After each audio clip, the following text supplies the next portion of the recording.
तो कैसे हैं मेरे दोस्तों। आज हम लोग पढ़ने जा रहे हैं हमारे क्लास 10वीं के दिगंत भाग 2 का विष के दांत कहानी। मैं आप लोग को हिंदी के सारे चैप्टर का एक शॉर्ट समरी, लेखक परिचय और चैप्टर का क्या थीम है और क्या जो मेन पर्पस है, मैं पूरे किरदार को आपको इसको अच्छे से समझा दिया करूँगा और उसके बाद आपसे सारे ऑब्जेक्टिव क्लियरली बन जाएंगे, इतने मुझे पूर्ण विश्वास है। और प्रॉपर आप लोग इसका शॉर्ट नोट्स बना लीजिएगा, जिससे आपको एग्ज़ाम के टाइम में आसानी से रिवीजन करने में फ़ायदा होगा। मेन जो मार्क्स हैं इसी का इंक्लूडेड होते हैं और इससे आप आंसर खुद बना सकते हैं। आंसर को खुद बनाने से ज़्यादा फ़ायदा होता है, ताकि आप लोग याद ना कर सके, रटने से कोई फ़ायदा नहीं होता है।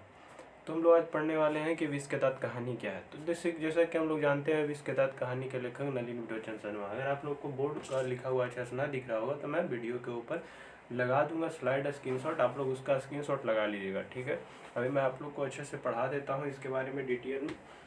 आप लोग ये अभी पढ़ लीजिए शांति से, और जो ही स्लाइड होगा मैं स्लाइड के ऊपर लगा दूंगा। आप लोग जब लगाऊंगा तो उसका स्क्रीनशॉट आप लोग उसका ले लीजिएगा अच्छे से, और उसको या तो आप कॉपी में नोट कर लीजिए या तो उसका PDF बना लीजिए। तो हम लोग पढ़ने जा रहे हैं विष के दांत कहानी। तो विष के दांत कहानी के लेखक नलिनी विलोचन शर्मा है। नलिनी विलोचन का जन्म 18 फरवरी को और 1916 ईस्वी में पटना के बदरघाट में हुआ था। और ये मेन पॉइंट इससे कई बार क्वेश्चन आ चुके हैं। इनके जो पिता का नाम है वो पंडित राम अवतार शर्मा हैं, के ज्येष्ठ पुत्र हैं जो लेखक हुए हमारे, और इनकी माता का नाम रत्नावती शर्मा है। ये जो कहानी लिया गया कहाँ, मुख्य रूप से ये सारे कहानी आप लोग को ये दिमाग में हमेशा रखना है। मैं आप लोग को एक सीट दिखाऊंगा जो वीडियो के ऊपर लगाऊंगा, उस सीट में कैसे आप लोग को एक शॉर्ट नोट्स सारे राइटर का नाम, जन्म तिथि, उसकी माता का नाम, पिता का नाम, ये सारी चीज़ आप लोग को अच्छे से बना करके सीट में रखना है, ताकि आप लोग को रिवीजन करने में काफ़ी ईजी हो। तो हम लोग जानते हैं कि ये कहानी विष के दांत कहानी तथा इन अन्य कहानियों नामक एक कहानी संग्रह से लिया गया। प्रॉपर हम लोग जानते हैं कि इसमें क्या क्या है और ये कहानी में किन क्या कौन कौन से किरदार है और इसके बारे में हम लोग को क्या क्या पढ़ना है। तो सबसे पहले हम लोग जानते हैं कि कहानी में क्या है। तो अब हम लोग धीरे धीरे समझते हैं कि आइए हम ये कहानी को प्रॉपर रूप से समझते हैं। देखिए, ये कहानी स्टार्ट होती है तो प्रारंभ में इसमें बताया जाता है कि लेखक जो है वो 7,500 की, कितने, 7,500 का एक कार लेते हैं, ठीक है। 7,500 का एक कार लेते हैं, 7,500 का एक कार लेते हैं, ठीक है। एक कार लेते हैं तो मान के चलिए एक प्यारा सा कार हुआ, ये प्यारा सा एक कार हुआ जो कि ये लेते हैं लेखक, ठीक है। जो भी ये कार है, ये कार लेखक लेते हैं। तो ये कार जो 7,500 की लेते हैं, ये बिल्कुल नई मॉडल की थी, एक बिल्कुल नए। इसका रंग कैसा था, ये काला रंग का था, ठीक है, ये काला रंग का था। और लेखक जो थे इसमें, हमारे लेखक का नाम जो इसमें जो मेन किरदार है मुख्य रूप से ये सेन साहब है। मान के चलिए ये सेन साहब है, जो है वो सेन साहब है, नाम है सेन साहब।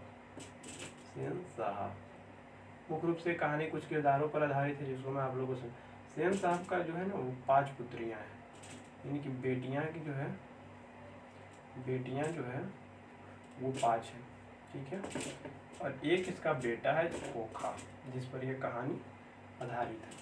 तो मैं सबसे पहले बेटियों का नाम आप लोग पर लिख देता हूँ, जिसका नाम सीमा, रजनी,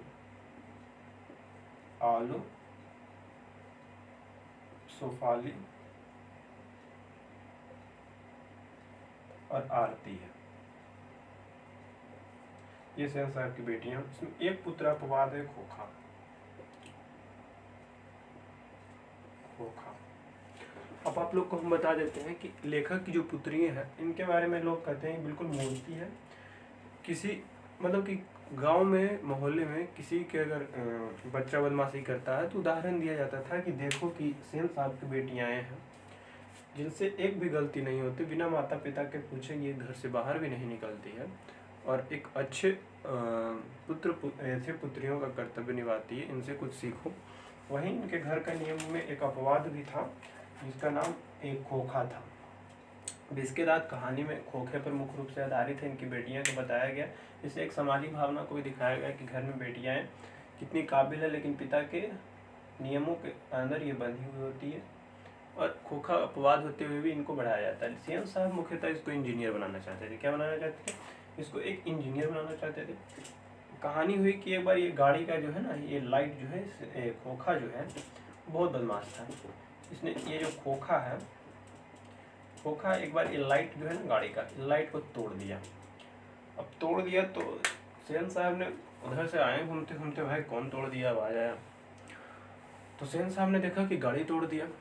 तो सेन साहब, ये इसकी कोई भी गलती होती थी तो कहते थे अभी से इसमें इंजीनियर के गुण है। तो सेन साहब कहते हैं देखो भी मेरा बेटा कितना छोटा है, लेकिन ये देखना चाह रहा था कि उस बॉल के अंदर कैसे बना हुआ है। आया था, ये तोड़ दिया था लाइट।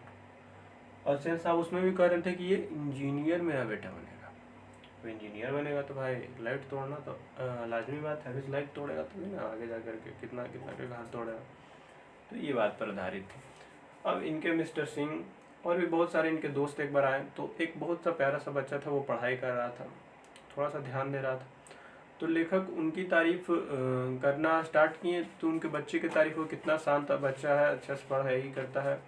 तो लेखक फिर अपना स्टार्ट कर दिए कि मैं तो अपने खोखे को एक विद्वान बनाऊंगा, एक इंजीनियर बनवाऊंगा। हमेशा वो अपने इसी बात को जिक्र करते रहते थे। और फिर जब सारे चल गया, लेकिन एक आदमी इनके दोस्त रह गए। बाहर से आवाज़ आई कि पंचर होने की आवाज़ आई, टायर फटने की।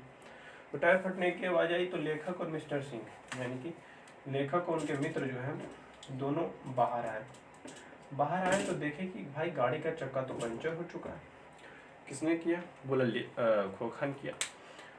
तो खोखा को कुछ बोलने की जगह लेखक ने, सेन साहब ने क्या किया कि सेन साहब ने उसको समझाने लगे कि ये इंजीनियर बनना देखना चाह रहा होगा कि ये टायर कैसे फटा।